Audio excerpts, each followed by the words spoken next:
It is John from Heroes and Legends, and we got some news coming out of San Diego Comic-Con. Last night there was a panel that talked about the Unstable set, which is releasing in December. So we're going to look at the information that was shared there. There was a Reddit user that posted some slides of the panel. We'll look at those slides, and I'll kind of give you my thoughts on everything we see. Now, if you're not familiar with unsets in general, we had Unglued, we had Unhinged.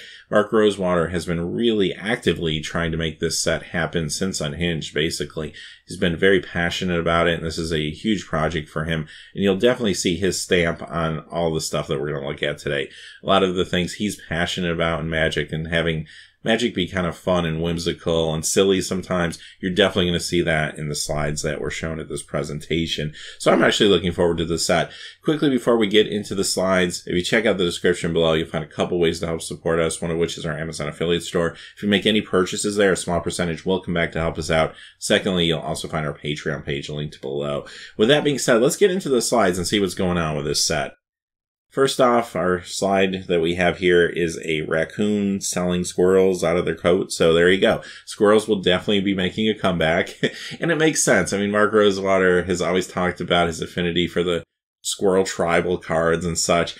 So it's something he has not been able to work into regular Magic. So he's got kind of the blank check here. He's going to be able to do what he wants. Next, we see a few cards or creatures, it looks like, perhaps, and they do give us at least their color identity. We have Crossbreed Labs. This looks like it's going to be green and white. Love the art there with the monkey / spider, cat, or whatever's going on there. Next, we have Agents of SNEAK, Sneak, and perfect for Demure colors, almost like an Inspector Gadget picture here, but it totally makes sense having a secret agency in Demure.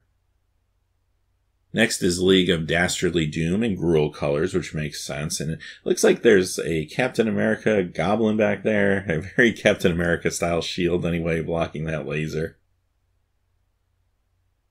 And then in Gruul we get Goblin Explosioneers, which definitely sounds like a goblin Gruul colored goblin. So there you have it. And then there's Order of the Widgets in Azorius colors, which maybe is some sort of artifact sub-theme as well.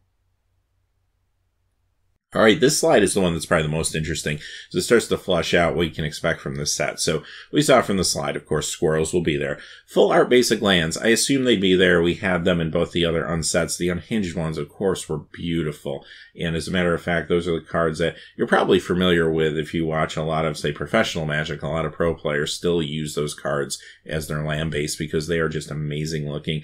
And they're not cheap either, especially if you want foils. So I do think that's going to be a big draw for a lot of people that maybe are on the fence whether they want to pick up a set that consists of cards that are not tournament legal. Well, full art basic lands, if they look nice, and I have a feeling they're going to knock them out of the park with this particular release, a lot of more maybe spiky players might even be interested in this set. Contraptions, we're going to talk more about that in just a second. They revealed a reprint from Future Sight, and you saw it on the opening slide, that does interact with Contraptions, which of course never really existed. Cohesive, creative, draftable by itself, totally makes sense. This is perfect for a draft environment sort of set, like kind of like Conspiracy, but very different, obviously, with a little more of a light tone. Foil tokens, that one was new to me. That's kind of a surprise, but it makes sense. It does seem like Wizards is trying to give more opportunities to put foil tokens out there. Some of their ideas better than others, maybe, but this is a really good one. It'd be great to get foil tokens out of some of these packs. And then, of course, other cool stuff they can't talk about yet. Now, let's talk a little bit about the one card they did reveal. And that, of course, is Steamflogger Boss. This is a reprint from Future Sight. So let's take a closer look at the original version of the card from Future Sight. All right, here's Steamflogger Boss, a red and 3 Goblin Rigger 3/3. Other Rigger creatures you control get +1/+0 and have haste. If a Rigger you control would assemble a contraption, it assembles 2 contraptions instead. So, of course, this comes from Future Sight, and we have the Future Shifted border on it. The most famous Future Shifted card, maybe Tarmogoyf, right, that has this type of border. Not all the cards in the set have this border, but the ones that were supposed to call out to the future of Magic or feel like they came from the future of Magic do. And they really created 3 different types of cards when they played around in the sandbox, one of which was a group that they knew were going to be in an upcoming set. Secondly, they printed cards that they thought maybe could be in upcoming sets. And then thirdly, they printed a few cards that they really didn't think they necessarily would use again, but they were meant to show the endless possibilities of Magic and just leave you kind of questioning what could come in the future. Don't know where this card actually fell, but a lot of players latched onto this card and felt like they wanted to see more. They wanted to know what a contraption was. They wanted to have this card pay off for them eventually.